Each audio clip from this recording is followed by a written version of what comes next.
Karibu tena mpenzi mtazamaji, na leo hii kuna mambo mengi na maswali wa Kenya ambao wanajiuliza kwamba inakuwaje spika wa bunge la kitaifa ambaye ni Moses Wetangula na spika wa Senate ambaye ni spika Kingi wamejihusisha na masuala ya kisiasa na kuegemea upande mmoja, kinyume na katiba ama ile kazi ambao wamepewa kikatiba ambao walipiganiwa mwaka 2010. Leo hii tunaye Bishop ambaye amekuwa akizungumzia mambo mengi na kutoa ushauri kwa wanasiasa hapa nchini. Atuambie tuelekea wapi sisi kama taifa la Kenya, iwapo spika na yule mwingine spika wa bunge na spika wa seneti wameanza kuimba tuta.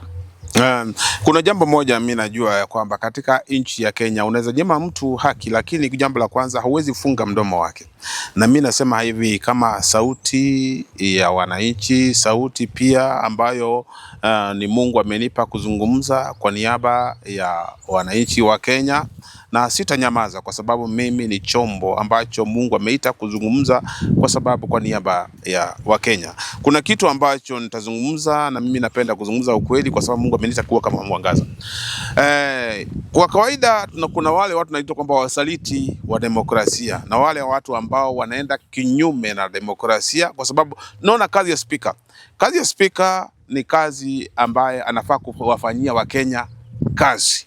Na kazi yake anafaa kuongelea sana kuhusu mambo ya bunge na mambo ya maendeleo katika nchi ya Kenya. Kazi ya spika si ya kujihusisha na siasa za kikabila, si ya kujihusisha na siasa za upande mmoja na kuegemea upande mmoja na kuwa kinyume na demokrasia ya Kenya. Kwa sababu napomwangalia mtu kama spika wa bunge anaitwa Wetangula. Wetangula, jambo la kwanza tunaweza angalia Wetangula tangu aingie katika uongozi. Jambo la kwanza mnaweza piga hesabu muangalie Wetangula ni maendeleo gani alileta Western. Na uangalia hata Wetangula mahali ambapo ametoka nyumbani, angalia kwamba sehemu hiyo na maendeleo ama haina maendeleo. Na Wetangula nafikiri kwamba nikiwa mdogo, labda nikiwa class 8, Wetangula alikuwa bado kwenye serikali. Na Wetangula nafikiri alikuwa ni mmoja tu wa wale ambao wamekuwa kwa serikali na walikuwa watu ambao walikuwa katika walikuwa mawaziri. So swali naweza uliza hivi, Wetangula muda wote amekuwa katika serikali, ni nini amefanyia Wakenya? Na ukiangalia hata sehemu ambayo ametoka, na unapoangalia katika maandiko yanasema kwamba kanisa huanzia nyumbani. Na kanisa kama nyumbani kwako labda watu wamepotoka, inamaanisha kwamba hata huko nje hauwezi tengeneza kule nje. Kwa hivyo sasa, jambo la kwanza, hata uwe kikombe, jambo la kwanza unatangulia kuosha ndani. Huwezi osha kikombe nje na ndani ni kuchafu. Kwa hivyo jambo la kwanza tunapoangalia Wetangula miaka yote ambaye amekuwa katika serikali, kile sifa moja na Wetangula ni kufund guns peke yake. Haja sije kuona kwamba Wetangula kuna kitu ameanzisha, kuna foundation ameanzisha ya kusaidia wamama ama kusaidia watoto ama kusaidia watu yatima ama watu wenye shida. Sifa ambazo Wetangula amekuwa nazo katika maisha yake ni ya kufund guns katika maisha yake. Hiyo ndio maendeleo yako nayo miaka yake yote. So tunauliza jambo la kwanza, ni mfano mgani ambao Wetangula anaweza kutupatia katika uongozi wake? Kwa sababu kazi aliyotupatiwa na Wakenya ni spika, na hiyo kazi anaifanya, pesa ni ya Wakenya. Nafikiri pesa ya Wakenya ni vizuri itumike vizuri, hata Wakenya waone pesa inatumika vizuri. Lakini kile anachokifanya sasa ni kutumia pesa ya Wakenya vibaya, kwa sababu badala ya kuongea mambo ya bunge ni mtu anafanya kampeni sasa na kuongea kinyume na demokrasi. Kwa sababu nafikiri spika ni mtu ambaye ni wa mwisho kuongea kinyume na demokrasi ama kuegemea upande mmoja. Ni kitu ambacho katika katiba ni kinyume kabisa. Na kama spika wa bunge ndio watakao kuwa kipaumbele kuvunja demokrasi na kuongelea upande mmoja na kuegemea upande mmoja, inamaanisha kwamba ni watu ambao wanachangia Kenya hii kuingia katika vita vya kikabila, kuingia katika vita ambavyo utakuta kwamba ni viongozi wenyewe wanawasha. Kwa sababu jambo la kwanza, wanaowasha moto ni hao viongozi ambao wanaegemea upande mmoja, na watu ambao wanaweza choma nchi ya Kenya ni watu kama hao Kingi na Wetangula. Kwa sababu badala ya kuonyesha ya kutoa mfano vile ambavyo siasa zinafaa kwenda katika nchi ya Kenya, wanaenda kinyume na demokrasia, na ndio wengi wao ambao wanafund ghasia katika nchi ya Kenya. So tunalaani kile kitendo kabisa cha mtu kama spika wa nchi ya Kenya kwenda kinyume na demokrasia na kuegemea upande mmoja. Ni kitendo ambacho tunakilaani kabisa kwa njia kubwa. Wadhania kwamba sasa hivi, manake tunamkumbuka rais akiwania kiti hiki cha urais akisema kwamba hakuna mtu yote atakubali iwapo atapewa kura. Alisema hatakubali Mkenya kukandamizwa ama kutumia viongozi kukandamiza Wakenya. Lakini Wakenya waelewi yale mambo ambayo rais alikuwa anayazungumza. Leo hii ndiyo yale mambo ambayo anafanya kinyume na yale mambo yote amekuwa akiambia Wakenya pale. Kuna kitu kimoja ambacho labda nitaongea, na mimi naongea kama mzalendo, naongea kama mwananchi wa Kenya, ya kwamba rais wa Kenya mambo aliyoyaongea yote, na akasema hatakubali Mkenya kugandamizwa, hatakubali na mmoja ambaye alikuwa anapigania pia bei ya mafuta, anasema kwamba hataruhusu bei ya mafuta iweze kuwekwa juu.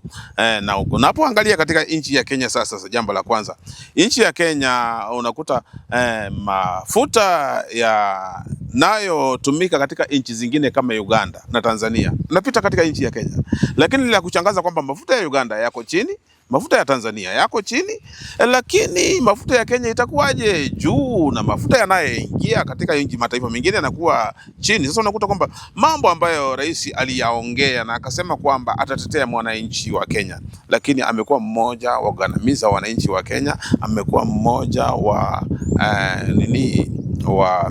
wagandamizaji wakuu katika nchi ya Kenya.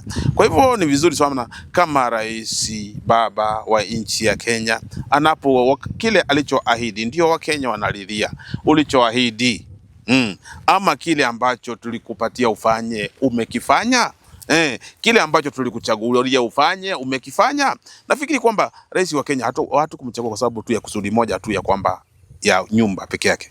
Tulimchagua atutetee kama Wakenya. Tulichagua kwamba atetee maisha ya mtu mdogo katika nchi ya Kenya. Niliposema kwamba bottom up, kwamba atasaidia mama mboga, atasaidia mtu wa bodaboda. Na huyu unakuta mama mboga huyu kwenye kibanda mahali ambapo alikuwa amepatiwa kwamba anatandika chini kwamba anapata hapo shilingi 200 yake, hiyo sehemu yote amefukuzwa hapo mahali, kumewekwa vibanda ambavyo ni shilingi 10,000, hawezi kuafford kulipa ile 10,000. Unakuta huyu mtu wa chini badala ya maisha yake kuinuka, yanazidi kufinyiliwa na kufinyiliwa na kugandamizwa, na rais yuko tu mahali pale hatetei huyu mtu wa chini. Maisha yamekuwa magumu sana. So wananchi wa Kenya wanalia kitu kimoja, rais, kile ambacho tulikuchagua utufanyie umekifanya? Na kama hujakifanya, nafikiri ni vizuri sasa na ukae chini useme, uone kwamba umekosea Wakenya. Na Wakenya wanaona kama rais amewasaliti kwa njia kubwa. Wakenya wanaona kama rais amewasaliti kwa njia kubwa, kwa sababu kile ambacho walichomchagulia afanye hajatekeleza hata kidogo. Labda ushauri wako kwa spika wote wawili, Spika Kingi na Spika Wetangula, alafu kuna wale ambao wangependa kukufikia, labda utawapa namba ukimalizia. Kuna kitu ambacho nitaongea kwa sababu ya spika hao wawili, Spika Kingi na Spika Wetangula. Miaka ambayo mmekaa kwa serikali ni miaka mingi sana. Nafikiri kwamba ni vizuri matunda yenu yaonekane ambayo kwamba mmeyavuna katika ile serikali, na nafikiri kwa ile umri wenu sasa mnafaa kuritaya na mkae chini na mtetee demokrasia. Sidhani kwamba mtakaa pale miaka yote mnatetea tu kurudi kwa serikali. Yani mnataka kufa mkiwa katika serikali, muende tu muzikwe, mtolewe kwenye nafasi zenu kwa serikali, muende mkazikwe. Nafikiri hiyo si demokrasia, kwa sababu demokrasia mzuri ilionyeshwa na Rais Mandela. Wakati Mandela alipoingia kwenye kiti, hakutaka kukatalia kile kiti, alitawala mwaka mmoja na akaweza kupeana kile kiti kwa mtu mwingine. Na nafikiri kwamba hizo nafasi ambazo mko nazo, kuna watu wengi sana ambao hawana kazi, hamtakuwa katika nafasi moja, karne nenda karne rudi, na hakuna chochote ambacho kinaonekana.